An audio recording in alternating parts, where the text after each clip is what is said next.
All right, everyone. So we have some news and announcements today for Raid Shadow Legends. Just a quick overview. First of all, we have confirmation that we are going to be getting a new fusion of the Force Affinity and the Ogryn Tribes faction. And I have a lot of information to share with you guys about this, including the details of this actual champion. Going to go over all the important fusion information, including his early preliminary leaked / data mined skills and his overall function as well.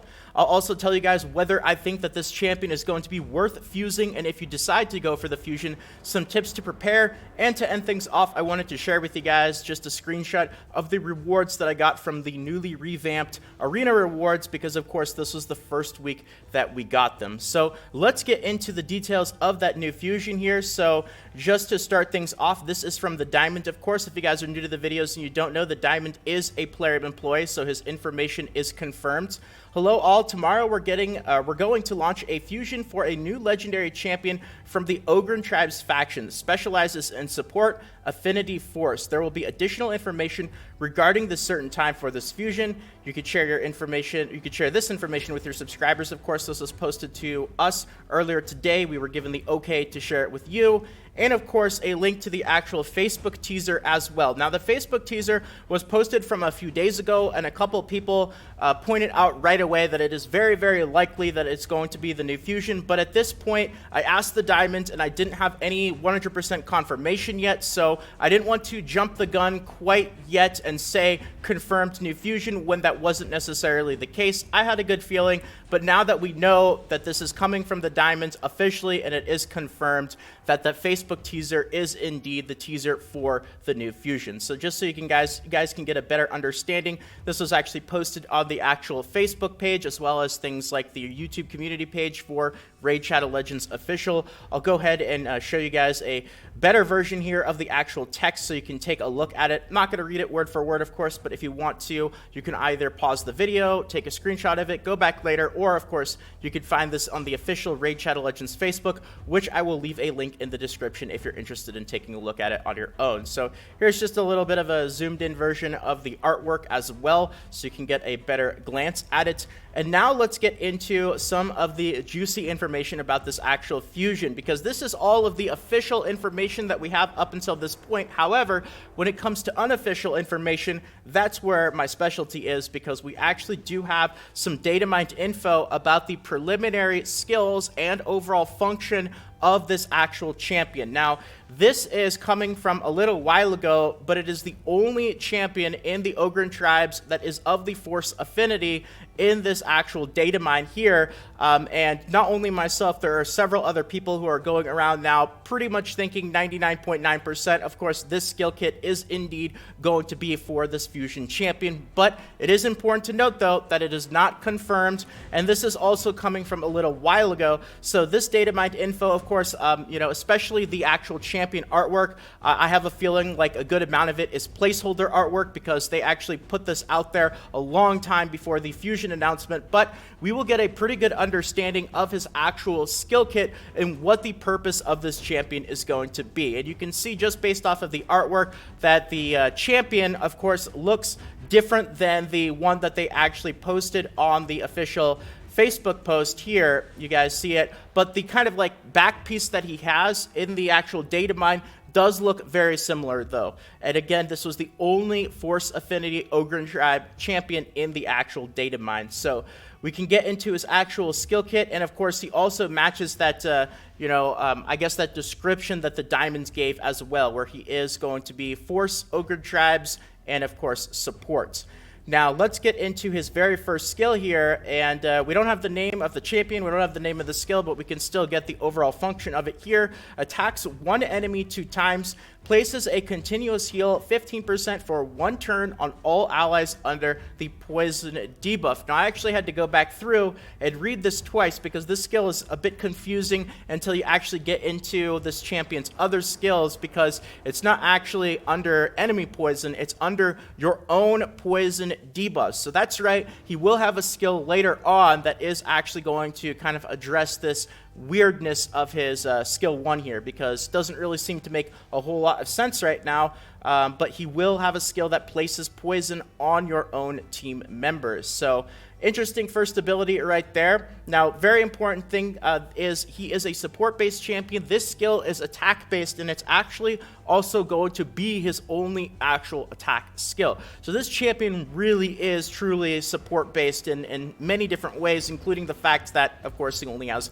one skill that actually does damage and attack. So probably not going to be one of the big things that you're going to want to build around him because, that's not going to be anywhere even close to his actual function. Now moving on to his next skill right here. This is an interesting one right here. Something to point out about this.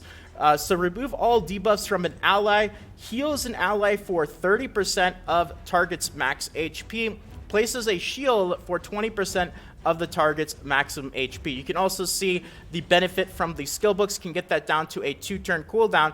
Now, very important is that first line of text right there where it says removes all debuffs from an ally. Now, keep in mind that this champion, we already saw from his first skill right here that it's going to... he's going to have benefits by having your own team members under the influence of that poison debuff. So now that he has a second skill here that removes debuffs from an ally, you're going to have to be careful with how you use this skill because he has other skills and the majority of his skill kit is going to benefit by actually having the poison debuff be on your team members. If you are using this skill like crazy to remove those debuffs, you're going to lose a lot of the benefit of his own skills. So you kind of have like an anti-synergy component in his second ability here in order for, I guess you could say getting like a bit of instant healing, getting a shield. This is kind of like a last resort type skill if you find yourself in a situation where you're not able to really handle having those extra debuffs for his poison support. So, all right, now moving on to the next ability right here. And this is the one that is really kind of like the staple of this actual champion. Of course, you have that first ability, which places the continuous heal when you have your own team members under the influence of that poison debuff. And this is actually going to be the ability that applies that poison debuff here. So apply 3 times poison, 5% on all allies for 2 turns. Very important as well, this next line. These debuffs are guaranteed. I was actually a bit worried until I read this here because, what if you have a lot of resistance, or what if you have ways where you accidentally, kind of avoid giving yourself your own poison debuff in order to actually, use this champion well, if that makes sense. But that's a nice little guaranteed line of text right there. These debuffs are guaranteed, and also applies block buffs on all enemies for 2 turns with an 80% chance. Of course, you can improve that with skill books, and you can get this down to a 3-turn cooldown. Now, up until this point, though, what's the point of actually having all these poison stacks? We haven't actually seen what the benefit is. We've only really seen the downsides. I guess you could say that little continuous heal on his skill 1, but his passive, the next ability, is actually going to be why you want to have poison stacks on your own team members. And here is allies under poison debuffs deal 7.5% more damage for each poison on them.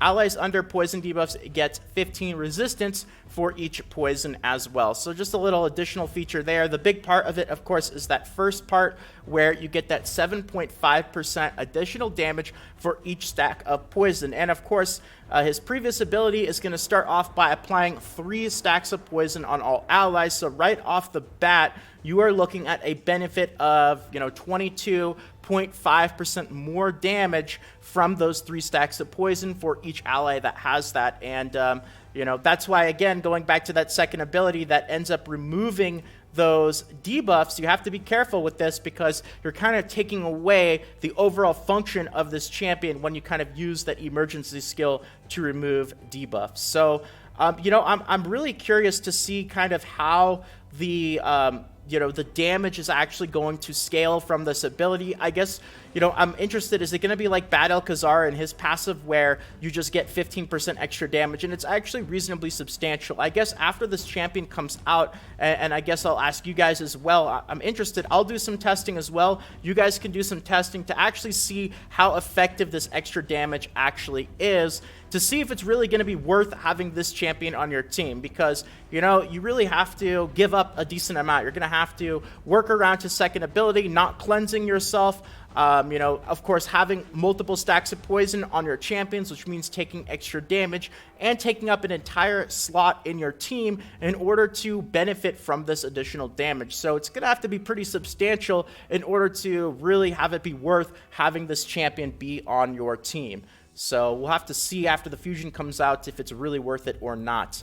And of course, his aura is increases ally resist in all battles by 50. They tried to tack on a little bit of additional resistance support on this champion. I feel like Plarium is trying at least a little bit to make resistance a bit more viable as well. So that is pretty much the wrap-up of his actual skills and his function. I think now we have a pretty good understanding of what this champion is actually going to be used for. But of course, important note, I will say it one more time, these are early preliminary data mined screenshots, so none of this is confirmed. Things could definitely change, of course, including the artwork, but also skill descriptions. They might tweak some things. Things might be a bit different here or there by the time that the actual champion comes out. So a few important notes. I noticed, of course, he only has that one attack skill, so definitely not going to be a priority to really build him up around attack. You probably don't want to have other champions on your team that have, cleansing type removes debuffs, because that kind of defeats the purpose of this champion. So you're going to have to be careful, especially with other champions that have like that area of effect cleanse or debuff removal. I know there's a lot of champions out there that have that, and having this guy and those champions on the same team probably not going to really work very well together, especially if you auto battle and it's just going to start using those abilities all the time. You're going to really end up with a team that does not synergize very well. But speaking of which, I'm also interested right off the bat. I don't know if I could think of any. I'm asking if you guys can. Let me know in the comments. Are there any really cool champions that you can think of, kind of having an understanding of what this guy's skill kit does and what his function is? Are there any champions that are going to synergize really well with what this guy does? I don't know off the top of my head, but I'm sure there are. There's hundreds of champions in this game. I guess I'll have to go through and just kind of see if there's any guys who would really be a huge benefit by having them both work together.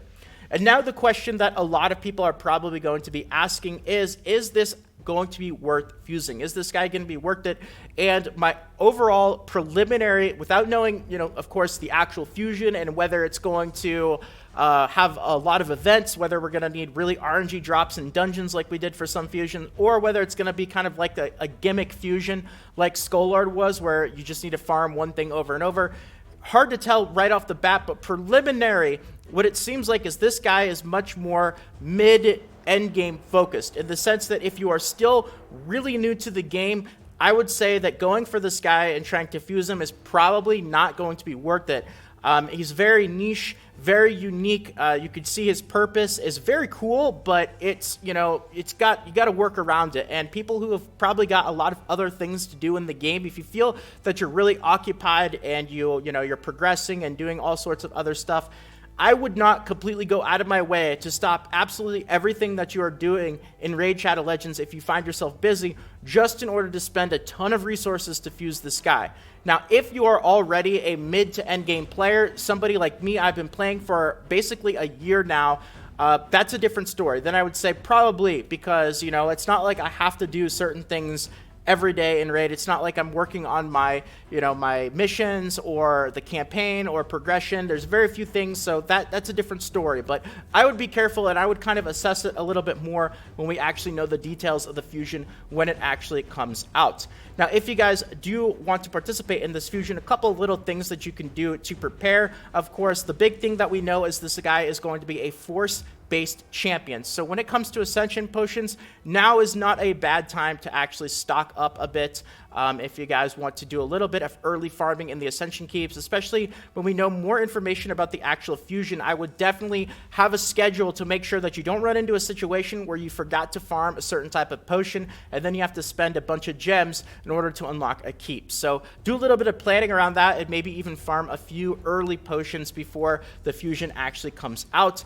Of course, stockpile any kind of energy type related resources. If you've got weeklies that you still haven't claimed yet, monthlies that you still haven't claimed, stuff in your mailbox, sucks, you know, just kind of having energy refills and resources pile up a little bit, because probably this fusion is going to be quite resource intensive, just like pretty much all the fusions are. And of course, if you're working on food, you know, just having some food champions or some chickens to use for not only the fusion champion, but also the sub-fusion champions that you're probably going to need in order to help work on this fusion. So just a couple of little things. I would definitely not go too overboard and over-prepare before we really know more information about this actual fusion, but if you want to get a bit of a head start, that's a little bit of a list of things that you can do.